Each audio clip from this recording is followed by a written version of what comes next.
เคสังเกตเบิ่งกันจะมีหอยลอก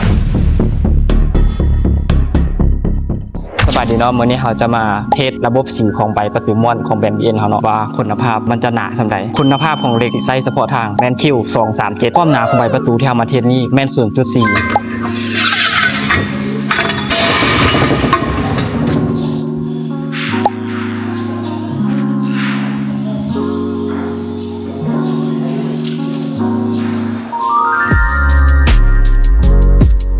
แล้วตัวนี้จะเป็นแบรนด์ของท้องตลาดเนาะแล้วเราจะมาเทสนำกันว่าสีมันจะลอกบ่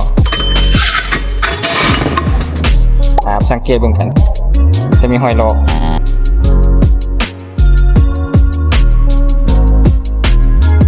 และสีที่เราใส่แม่นเราใส่สีเอโบลี่คุณภาพของเหล็กแม่นใส่เฉพาะทางที่เหนียวและสีของเราจะมีการเคลือบเรซินและเรื่องสีเราคัดแล้วคัดอีกเราลองผิดลองถูกมาหลายจนกว่าเราจะได้สีคุณภาพที่มันทนทานเราสร้างผลิตให้ลูกค้าเพื่อได้ใช้ยาวนานตลอดไปสำหรับลูกค้าท่านใดที่สนใจใบประตูม่วนสามารถติดต่อตัวแทนใกล้บ้านท่านได้